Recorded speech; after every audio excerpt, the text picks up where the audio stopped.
Israel और Hamas से जुड़ी इस वक्त की बहुत बड़ी खबर सामने आ रही है। खबर यह है कि हमास ने दावा किया है कि कल रात को गाजा में इजरायल के हवाई हमले लगातार जारी रहे हैं और 60 लोगों की मौत इस हवाई हमले में हुई है।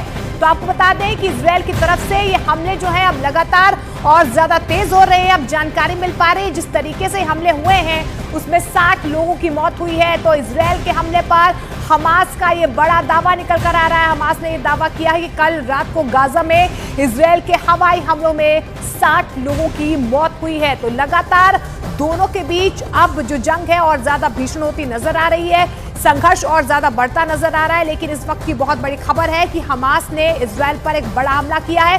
60 लोगों की मौत की खबर।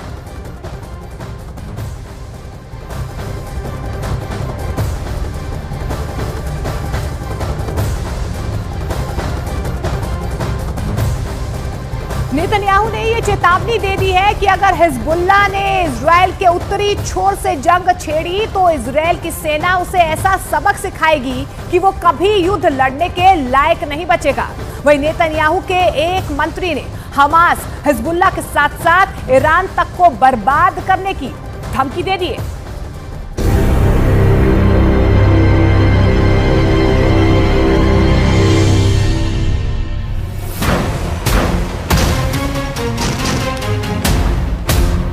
इजरायल का टारगेट नंबर 1,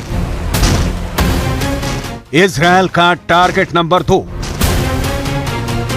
इजरायल का टारगेट नंबर 3।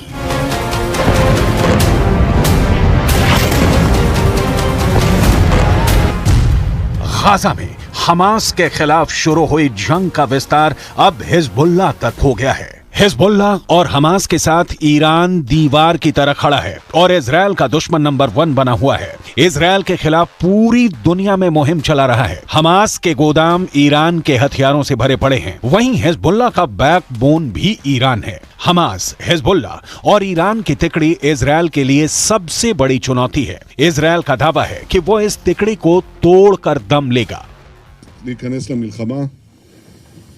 הוא יתגעגע למלחמת לבנון השנייה, הוא יעשה את טעות חייו, ואנחנו נכה בו בעוצמה שהוא לא יכול אפילו לדמיין, והמשמעות לו ולמדינת לבנון היא הרסנית, אבל אנחנו ערוכים לכל תרחיש.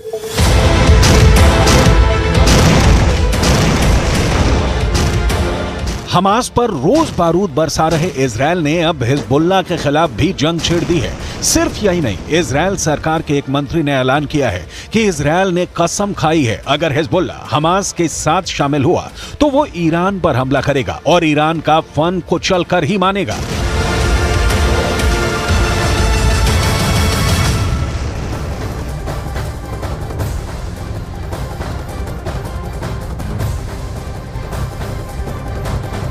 उधर इजरायल की सेना ने लेबनान बॉर्डर पर ऐसी तबाही मचाई कि हिजबुल्लाह के कई ठिकानों को निस्तो नाबूद कर दिया गया है। इस कार्रवाई को आईडीएफ ने हिजबुल्लाह के लिए ट्रेलर बताया है और धमकी दी है कि वो जंग में कूदने की कोशिश ना करे।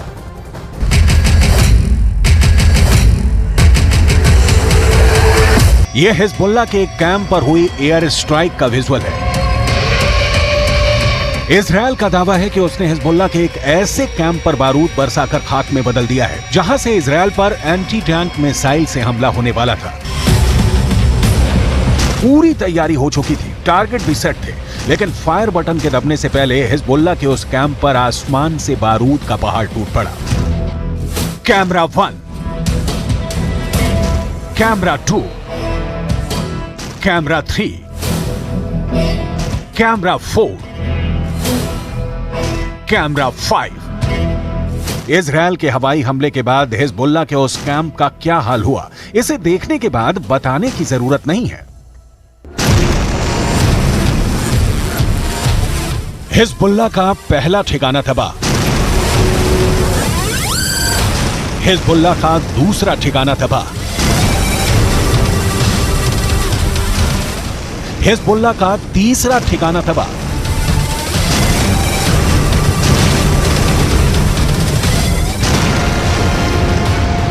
इजरायल की सेना का दावा है कि उसने लेबनान बॉर्डर पर हिजबुल्लाह के उन ठिकानों को चुन चुन कर निशाना बनाया है जहां से इजरायल पर हमला करने की तैयारी थी। दक्षिणी लेबनान इलाके में बने हिजबुल्लाह के इन ठिकानों पर एंटी टैंक मिसाइल लॉन्चर रखे हुए थे और सभी लॉन्चरों का मुंह इजरायल की तरफ था। שאתם עושים פה ומה ששמעתי עכשיו מהמפקדים שלכם זה דבר חשוב מאין כמוהו. אתם הורגים אנשי חיזבאללה שמנסים לתקוף את קו החזית שלנו. אני לא יודע עכשיו, כשאני נמצא איתכם, אני לא יכול להגיד לכם כרגע אם חיזבאללה יחליט להיכנס בצורה מלאה למלחמה. आईडीएफ का कहना है कि लेबनान से इजरायल की ओर आ रहे एक ड्रोन भी रास्ते में ही मार दिया गया है। इजरायल ने यह काम अपने असरदार आयरन डोम से किया है। हिजबुल्लाह इजरायल का बहुत बड़ा दुश्मन बना हुआ है। वो बार बार इजरायल पर मिसाइल और रॉकेट से हमले कर रहा है। हिजबुल्लाह के उप नेता शेख नईम कासिम की तरफ से बहुत ही खतरनाक बयान सामने आया है।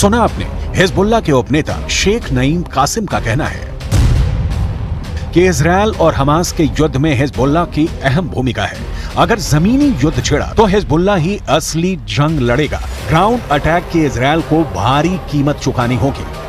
हिजबुल्लाह के उपनेता शेख नईम कासिम का यह बयान उस वक्त आया है जब इजरायल पर हिजबुल्लाह के कैंपों से रॉकेट और मिसाइलें दागी जा रही थी। जवाब में दक्षिणी लेबनान बॉर्डर पर हिजबुल्लाह के कैंपों को इजरायल हवाई हमले कर मिट्टी में मिला रहा है। इजरायल लेबनान बॉर्डर पर तनाव चरम पर है।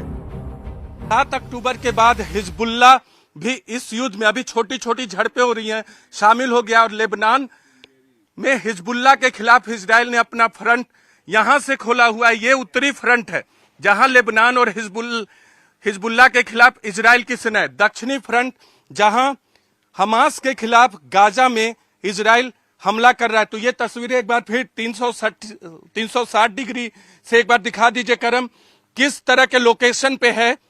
ये लोकेशन यहाँ ऊंचा है, लेकिन अगर आप थोड़ा सा कुछ मीटर आगे जाएंगे तो वहां से लेबनान का लोकेशन थोड़ा सा स्ट्रेटेजिकली, वो क्योंकि ऊंचाई पे है, हमें जो जानकारी जितना हमने जाना है, लेकिन इजरायल की सेना जो है वो यहाँ तैनात है ताकि अगर पूरी तरह से नॉर्दर्न फ्रंट खुल जाता है तो यहाँ भी वो लड़ाई कर सके।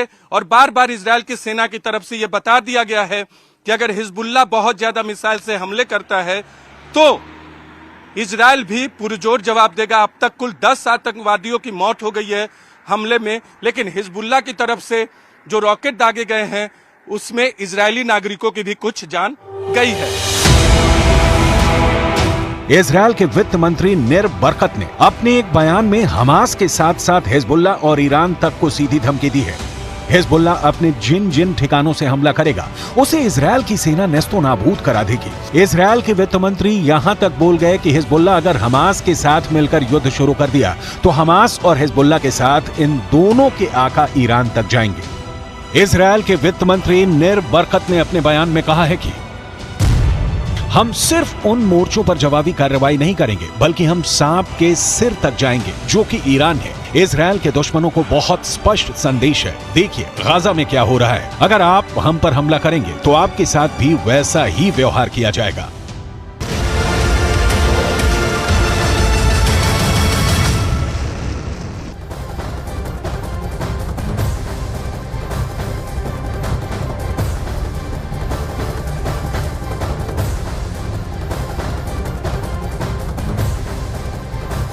इजरायल जंग में हमास का साथ देने का ऐलान कर चुका हिजबुल्लाह लगातार वेस्ट बैंक की तरफ से इजरायल को घेरने की कोशिश कर रहा है। उसके लड़ाकों ने वहां पर बमबारी शुरू कर दी है।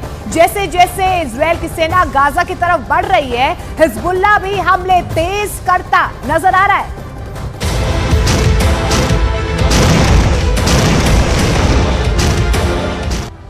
इजरायल और हमास के युद्ध में ईरान हमास के साथ खड़ा है। हिजबुल्लाह ने भी हमास का समर्थन किया है। ऐसे में अगर गाजा से इजरायल की जंग और आगे बढ़ती है तो इसके तेहरान तक पहुंचने में भी देर नहीं लगेगी। ऐसे में अगर इजरायल और ईरान के बीच युद्ध शुरू हो गया तो वो गाजा की जंग से भी भयंकर साबित होगा। वजह है दोनों देशों के पास हथियारों से भरा हुआ गोदाम, एक से एक बढ़कर खतरनाक मिसाइलें हैं दोनों के पास में। हम आंकड़े दिखाते हैं और तुलना करके आपको बताते हैं ईरान के पास में कितने सक्रिय सैनिक और इजरायल के पास में। इजरायल के पास में सक्रिय सैनिक की संख्या है 1,73,000, वहीं ईरान के पास ये संख्या बड़ी है, 5,75,000 उसके पास सक्रिय सैनिक है। इसके आगे बढ़ते हैं और आगे के आंकड़े भी आपको रिजर्व सेना के बताते हैं। रिजर्व फोर्स ईरान के पास है 3.5 लाख। वहीं अगर हम इजराइल की बात करते हैं तो यह आंकड़ा है 4,65,000। ये रिजर्व फोर्स का आंकड़ा है इजराइल और ईरान के बीच में जब आप कंपैरिजन करते हैं। इससे आगे हम बढ़ते हैं, हम बताते हैं कुछ और आंकड़े आपको पैरामिलिट्री फोर्स के। तो इजराइल के पास है 8,000, वहीं ईरान के पास में ये आंकड़ा बड़ा है, 90,000 पैरामिलिट्री फोर्स है उनके पास में। इसके आगे ईरान के पास में लड़ाकू विमान कितने हैं? 196, और इसके साथ ही इजराइल के पास में 241 लड़ाकू विमान है। आंकड़े आप देखिए और आंकड़ों के जरिए समझिए दोनों के बीच में अगर कभी लड़ाई होती है तो कौन किस पर भारी पड़ सकता है। अटैक हेलीकॉप्टर इजराइल के पास है 48, वहीं ईरान के पास में है 12 अटैक हेलीकॉप्टर। अटैक हेलीकॉप्टर के मामले में इजराइल आगे है ईरान से, क्योंकि इसके पास 48 और ईरान के पास में 12। ये ग्लोबल फायर पावर का आंकड़ा आप देख रहे हैं कि कितने किसके पास वेपन्स हैं। ईरान के पास में टैंक है 4,071, वहीं इजराइल के पास में ये संख्या है 2,200। तो ये टैंक का कंपैरिजन है दोनों के बीच में।